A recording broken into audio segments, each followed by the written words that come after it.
இந்த டைட்டில் ரொம்ப அட்ராக்ஷனாக தான் இருந்தது. முதல்ல நான் நினைச்சேன் யாழ்ப்பாணத்தோடு ஏதாவது தொடர்பு இருக்குமா. கடைசியில் தெரிஞ்சிச்சு நான் நினைச்சது உண்மைதான்.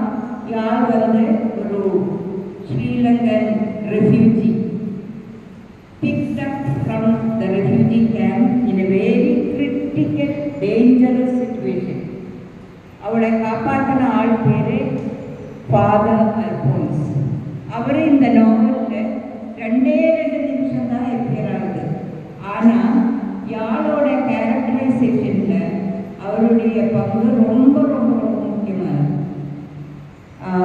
இந்த யாழ் பார்ட் 1 இஸ் டார்க் நைட். அதில் மோஸ்ட் ஆஃப் த ஹேப்பனிங்ஸ் அது மதுரை ஏர்போர்ட்டில் தான். யாழ் ஒன்று சொன்னது என்னை ரொம்ப எனக்கு ரொம்ப சந்தோஷமாக இருக்கிற ஒரு விஷயம் என்னென்னா, மதுரையை பற்றி யாழ் என்ன சொல்கிறேன்னா, Madurai is a magical city. ஆனால் அந்த மேஜிக் அங்கே உருவாக்குறதே யாழ் தான். இந்த மேஜிக்கல் சிட்டிக்கு வந்தவங்க யாரும் இந்த மதுரையை விட்டு போக மாட்டாங்கன்னு சொல்லுவாங்க. ஆனால் சாவே செல்வமும் கீதா இளங்கோவும் மதுரையை விட்டு போயிட்டாங்க. நான் மட்டும்தான் மதுரையில் இருக்கேன். ஸோ இது ஒரு இந்த நாவலுடைய லாங்குவேஜை பற்றி தான் நான் ஃபஸ்ட்டு சொல்ல வேண்டியிருக்கு. என்னை பொறுத்த வரைக்கும் இது மாடர்ன் இங்கிலீஷ் இருக்கு. நிறைய வார்த்தைகள் இப்போ இங்கிலீஷ் மொழிக்கு உருவாக்கிட்டே இருக்கு. இந்த தலைமுறை அதை உருவாக்கிட்டே இருக்காங்க. கவிலட்சணா அவர்களுக்கு இந்த கவிங்கிற பேரு அவங்க அப்பா அம்மா வச்சது ஏதோ ஒரு டிஸ்டன்ட் விஷனோட தானோன்னு நான் நினைப்பேன். ஏன்னா அவங்ககிட்ட இருந்து இனி நிறைய புத்தகங்கள் வர வேண்டியிருக்கு. ஃபர்ஸ்டே என்கிட்ட வந்தது அவங்க எழுதின ஒரு கவிதை தான். அது என்னாலேயே சரியா புரிஞ்சுக்க முடியல. எனக்கு தெரியாத, நான் ஒரு இங்கிலீஷ் டீச்சராக இருந்தால் கூட எனக்கு புரியாத ஏகப்பட்ட வார்த்தைகள் அந்த கவிதையிலே இருந்தது. அப்போ இவங்க இந்த யாழ் வந்து என்ன சொல்றது, அவங்களுக்குள்ளேயே இருக்குங்கிறதா அன்னைக்கு எனக்கு தெரியாது. இப்போ இந்த புத்தகத்தில் வார்த்தைகளை பற்றி தான் நான் மெயினாக சொல்லணும். அதாவது கவிலட்சணாவை பொறுத்தவரையிலும் அவங்க இனி நிறைய வாசித்து அவங்களுடைய வொக்காபுலரியை ரொம்ப இம்ப்ரூவ் பண்ண வேண்டியிருக்குங்கிறது என்னுடைய கருத்து. ஏன்னா நிறைய நேரங்களில் அவங்க மனசில் இருக்கிற அந்த விஷயத்துக்கு ஒரு வார்த்தையை தேடி அவங்க தடுமாறுற மாதிரி எனக்கு ஒரு ஃபீலிங். ஸ்கேமரிங்னு சொல்லுவோம்லே, அது திக்குவாய் அந்த மாதிரி இருக்குது. ஆனால் அவங்க கிரியேட் பண்ண அந்த வார்த்தைகளுடைய விசேஷம் என்னன்னா, அவங்க யூஸ் பண்ணுற அந்த வார்த்தைகள் வாசிக்கும் போது எல்லாருக்கும் அந்த கான்டெக்ட் வச்சு புரியுது. அதனால பிரச்சனை இல்லை. இருந்தாலும் இன்னும் ஒரு பெரிய எழுத்தாளராக அவங்க உருவாக வேண்டும்னா இனி நிறைய வொக்காபுலரி அவங்களுக்கு வந்து சேர வேண்டியிருக்கு. இது பாசிட்டிவாக நெகட்டிவான்னு எனக்கு தெரியாது. ஆனால் இதை ஃபர்ஸ்ட்டு சொல்லணும் அப்படின்னு நான் நினச்சேன். இந்த யாழ் நாவலில் வெரி ஃபியூ கேரக்டர்ஸ் தான் இருக்காங்க. யாழ் இசை, ஃபாதர் அல்போன்ஸ், அவங்க 2 நிமிஷம் வந்தாலும் அவங்க வந்து யாருக்கு பயங்கர வாழ்க்கையில் ஒரு பெரிய கார்டியன்னு சொல்கிறதோட ஒரு பெரிய ப்ரொடெக்டிவ் ஃபிகராக அவங்க பின்னாடி எப்போதும் அவங்களுக்கு சப்போர்ட் கொடுத்துட்டு இருக்கிற ஒரு கேரக்டர். பற்றி அநேகமாக எல்லா விஷயமும் சொல்லிட்டாங்க. சுவாரஸ்யமான விஷயங்கள் எல்லாமே சொல்லிட்டாங்க. ஆனால் அவங்கள போல தான் சாப்டர் பை சாப்டர் படித்தேன். ஒரு ஞாயிற்றுக்கிழமை படிச்சுட்டு ரொம்ப மகிழ்ச்சியாக ராணி மேடம் கூப்பிட்டு சொன்னேன். அது ரொம்ப பக்கத்தில் இருக்க கவியல் கொடுங்க போட்டு பேச சொன்னேன். ஒரு படிக்கும்போது நீங்கள் காட்சிப்படுத்திக்கிட்டே தான் படிக்க முடியும். மதுரை ஏர்போர்ட்டில் அப்படியே விவசாயம் நாங்கள் அடிக்கடி போதுனால சின்ன சின்ன ஒரு கஸ்டமர் செக்கிங் மேலே வந்து அவங்க உண்மையுமா இல்லை பாராட்டக்கூடிய விஷயம். 2-3 கேரக்டர் படிச்சிங்கன்னா யார் மாதவன், அல்போன்ஸ் இவங்க தான் இருக்காங்க. பட் கீழே வைக்க முடியும் புத்தகம், அவ்வளோ இன்ட்ரெஸ்டிங்காக இருக்குது. இதம்மா ரொம்ப சுவாரஸ்யமான விஷயம் தான் உங்களுக்கு சூப்பு போட்டு உடைச்சிட்டாங்க. அதனால் நீங்கள் படிக்கும்போது அந்த நீங்கள் இருக்கான்னு நினைக்கிறேன். பட் இருந்தாலும் படிக்கும்போது ரொம்ப ரிஸ்க் இருக்குது. அவங்க மதுரை தெருக்களில் இட்லி கிடைக்கும் அடியாட்கள் பேர் சொல்கிறேன். ஆச்சரியமாச்சுன்னா மதுரையை பற்றி கூட தெரிஞ்சு வச்சுருக்காங்க. இந்த மருத்துவர்கள் இவ்வளோ ஒரு இருக்காங்க. கிட்டத்தட்ட அவங்க பார்த்தா எனக்கு மதுரையின் மண் பேக்கர் பேர் தான் இருக்கேன். ஷூட்டிங்கில் பாருங்க கூப்பிட்டு வாழ்த்து சொன்னேன். இந்த அரங்கத்தில் வந்து நிறையா வெற்றிவாதிகள் படிப்பாங்க. திருமண சார் 55 புக்கு எழுதி தமிழ் உட்காந்து இன்னொரு 3 புக்கு எழுதிட்டுருக்கேன்னு சொன்னார். இந்த மாதிரி அரங்கத்தில் இந்த புக்கு வெளியே ரொம்ப நல்லா இருக்கு. இதில் இந்த கடைசி சாப்டரில் தான் அது இன்னொருத்த மறுபடியும் அந்த புக்கு சொல்லக்கூடாதுன்னு பார்க்குறேன். யார் வந்து அந்த இசைங்கிற வார்த்தை கடைசி சாப்டர் தான் வரும். யார் இசை முடிக்கும் போது அவங்களோட பிக்சர் தெரியும். ரொம்ப அருமையாக முடிச்சு ரொம்ப திருத்தமாக சொல்லுவாங்க. அந்த காலகட்டத்தில் வந்து எனக்கு எழுதுறதுல பெரிய ஆர்வம் இல்லை. ஆனால் அவங்க சொன்னது எனக்கு எப்பவும் நினைவில் நீங்காரம் விட்டுக்கிட்டே இருக்கும்.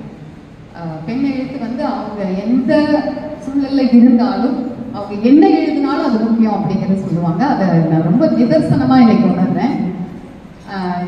என்னோட புத்தகங்களும் வந்திருக்குன்னா ரீட்டம்மா தோழருக்கு தான் முதற்கு என்னோட நன்றியை தெரிவிச்சுக்கிறேன். ரொம்ப அருமையான ஒரு அரங்கம் இது. தோழிகளாக சேர்ந்து நம்ம தோழிகளை அவங்களோட குழந்தைகள் அவங்களும் நமக்கு தோழிகள் தான், அவங்கள கொண்டாடுற ஒரு அரங்கமாக நான் இதை பார்க்குறேன். இதை ஏற்பாடு செய்த குழு தோழிகளுக்கு என்னோட நிறைய அன்பும் நன்றியும். பொதுவாக வந்து ஒரு நூலை பற்றி பேசணும் அப்படின்னா நமக்கு முன்னாடி இருக்கவங்க ஐயோ நம்ம பாயிண்ட்ஸ் எல்லாம் பேசிடுவாங்களோ அப்படின்னு ஒரு பயத்திலேயே பார்த்துட்டு இருக்க வேண்டியதாக இருக்கு. 2 பேர் பேசியிருக்காங்க. ஆனாலும் அருமையான இந்த நாவலை பற்றி சொல்றதுக்கு எனக்கு விஷயங்கள் இருக்கு. யாழ் பார்ட் 1 தட் நைட் அப்படின்னு இந்த புத்தகத்தை முதல் நாள் ஒரு 10 பக்கம் தான் வாசித்தேன். ராணி தோழர் வந்து ஒரு மெசேஜ் அனுப்பினாங்க, நீங்க படிச்சிட்டீங்களா கவி கேட்டுட்டு இருக்கிற அப்படியான்ட்டு என்ன சொன்னாங்க. அடுத்த நாள் உட்கார்ந்து இவங்கெல்லாம் கொஞ்சம் கொஞ்சமாக படிச்சாங்கன்னு சொன்னாங்க. ஆனால் முழுக்க உட்கார்ந்து படிச்சு முடிச்சிட்டேன். அவ்வளோ ஒரு சுவாரஸ்யமான ஒரு நாவல். இன்னொன்று, இளமைக்கே உரிய அந்த குதூகலம், அந்த குறும்பு, அந்த அது எல்லாமே கவிரக்ஷன் அவங்களோட எழுத்துல வந்து அந்த யாழ் கேரக்டர் வந்து வெளிப்பட்ட விதம் வந்து ஜஸ்ட் அமேசிங்.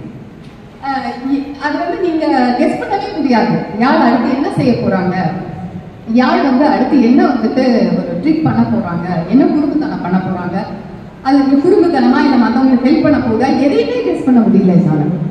அந்த கேரக்டர் வந்து ரொம்ப இன்ட்ரெஸ்டிங்காகவும் அதே சமயம் புத்திசாலித்தனத்தோடையும் அவங்க அந்த கேரக்டர் படைச்சிருக்காங்க.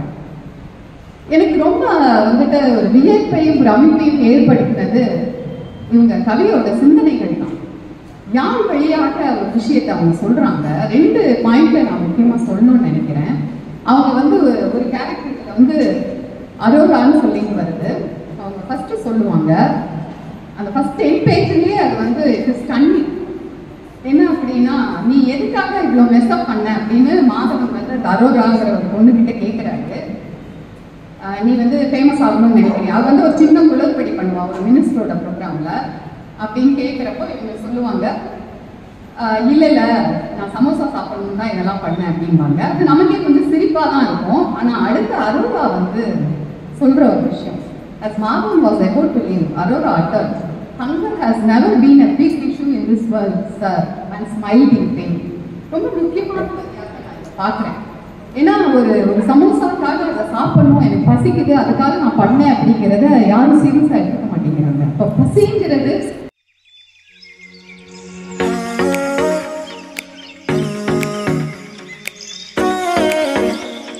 இருந்துட்டோம், எங்கேயுமே வெளியில் போக முடியாது, ஃப்ரெண்ட்ஸ் பார்க்க முடியாது அப்படின்னு தோணும் போது எனக்குள்ளே வந்து ஒரு எஸ்கேபிசம் தான் இந்த ரைட்டிங்.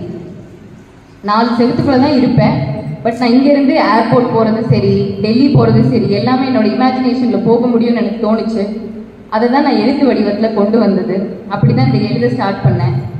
சும்மா ஒரு பொழுதுபோக்கு மாதிரி தான் அப்பப்போ ஒரு எனக்கு தோன்றதை எழுதிட்டு இருந்தேன். கதையாக உருவாச்சு.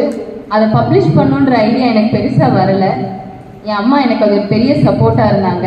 அதுக்கப்புறம் என்னோடய ஃப்ரெண்ட்ஸ் டெய்லி நான் எழுதிட்டு எக்ஸைட்மெண்ட்டில் ஃபோட்டோ எடுத்து அவங்களுக்கு அனுப்புவேன். ஒரு சாப்டரும் அனுஸ்ரீ நித்யா தான் மெயினாக அதை டெய்லி படித்து ரொம்ப நல்லா இருக்கு கவி, இந்த கேரக்டர் அடுத்து என்ன பண்ணுவாங்க அப்படின்னு எனக்கு ஒரு அந்த அவங்களுக்குள்ள இந்த எக்ஸைட்மெண்ட் எனக்கு ஒரு மோட்டிவேஷன் மாதிரி இருந்துச்சுன்னு சொல்லலாம். ஸோ இப்போது ரொம்ப இம்பார்ட்டண்ட்டாக நான் தேங்க் பண்ண வேண்டியது எங்கள் அம்மாவோட கூடு ஃப்ரெண்ட்ஸ், கூடு அத்தைகள்னு சொல்லலாம். அவங்கள கீதா ஆண்டியாக இருக்கட்டும், சாலை ஆண்டியாக இருக்கட்டும், இந்த எழுத்து வடிவங்களுக்கு முன்னோடிகளே அவங்க தான். அவங்களுடைய புக்ஸ் வந்து பப்ளிஷ் ஆகி அதை அவங்க வந்து பேசும்போது தான் அது சரி நம்மளும் ஏன் பப்ளிஷ் பண்ணக்கூடாது, நமக்கு இவ்வளோ பெரிய ஒரு அமைப்பு இருக்குது சப்போர்ட் பண்ணுறதுக்கு அப்படின்னு தோணுனது அப்போ தான் எனக்கு ஃபர்ஸ்ட் டைம். இந்த ஃபீமேல் ஃப்ரெண்ட்ஷிப்ஸ் பற்றி நான் சொல்ல விரும்புகிறேன். எங்கள் அம்மாவோட ஃப்ரெண்ட்ஷிப்ஸாக இருக்கட்டும், எனக்கு அமைந்த ஃப்ரெண்ட்ஸாக இருக்கட்டும், இதை பற்றி பெருசாக பேசப்படுறதில்லை. எப்படி காதல் பற்றி பேசுகிறாங்க, ஜென்ரல் ஃப்ரெண்ட்ஷிப்ஸ் பற்றி பேசுகிறாங்க. பட் இந்த ஃபீமேல் ஃப்ரெண்ட்ஷிப்ஸ் அப்படின்றது கொஞ்சம் அண்டர் ரேட்டடாக தான் இருக்குது. Women supporting another women, it is a very powerful tool. அந்த மாதிரி தான் நான் இந்த யாழ்ன்ற கதையும் உருவாக்குனேன். கஸ்டமரியாக மூவிஸில் காட்டுறது எப்பயுமே ஒரு ஹீரோ தான் வந்து ஹீரோயினை காப்பாற்றணும், பெண்கள்ன்றவங்க எப்பயுமே காப்பாற்றப்பட வேண்டியவர்கள் அப்படின்ற கருத்தையும் முன் வச்சுட்டு இருந்தாங்க. அது ஏன் நம்ம காப்பாற்றக்கூடாது 4 பேரை அப்படின்னு யோசிச்சு தான் நான் இந்த கதையை எழுத ஆரம்பிச்சது. ஸோ அந்த கதையோட மையப்பகுதியும் அதுதான். ஹீரோன்றவ யாழ் தான், அவள் தான் வந்து எல்லாருக்கும் ஹெல்ப் பண்ணுவா. அது மாதவன்ற கேரக்டராக இருக்கட்டும் இல்லை வேறு யாராக இருக்கட்டும், அவள் தான் சென்டர் ஆஃப் அட்ராக்ஷன், அவள் தான் எல்லாருக்கும் ஹெல்ப் பண்ண போகிறா. ஸோ அந்த ஒரு சின்ன தாட்னால தான் நான் இதை எழுத ஆரம்பித்தேன். இது இன்னைக்கு இவ்வளோ பெரிய ஃபங்க்ஷனாக வந்ததுக்கு உங்கள் எல்லாருக்குமே நன்றி. அண்ட் இந்த புக்கை பற்றி இவ்வளோ அழகாக ரிவ்யூ கொடுப்பாங்கன்னு நான் உண்மையுமே நினச்சி பார்க்கல. அதை ரசித்து படித்தவங்களால மட்டும்தான் இவ்வளோ அழகாக ரிவ்யூ கொடுத்துருக்க முடியும். ரீட்டாமாவாக இருக்கட்டும், கீதா ஆண்டியாக இருக்கட்டும், ஜவஹர் சாராக இருக்கட்டும், பக்கத்து வீட்டு அங்கிள் நான் எதிர்பார்க்கவே இல்லை, அவரும் இன்னைக்கு வந்து ரிவ்யூ கொடுத்துருக்காரு. Kumaravel sir, thank you so much uncle. இது அப்புறம் என்னுடைய டியரஸ்ட் ஃப்ரெண்ட் அனுஸ்ரீ, ரொம்ப பிஸியான ஹெக்டிக் ஷெட்யூலில் இருக்கும் எல்லாருமே பிஜி ப்ரிப்ரேஷனில். அதுக்கு நடுவில் என் ஃப்ரெண்ட்ஸ் எல்லாருமே வந்து எனக்காக எனக்கு டைம் ஸ்பெண்ட் பண்ணதில் ரொம்ப சந்தோஷம். என்னுடைய எந்த புக்கையும் என்னையும் சப்போர்ட் பண்ணுறதுக்காக வந்திருக்க அத்தனை தோழிகளுக்கும் தோழர்களுக்கும் மிகுந்த நன்றியை தெரிவித்துக் கொள்கிறேன். நன்றி, வணக்கம்.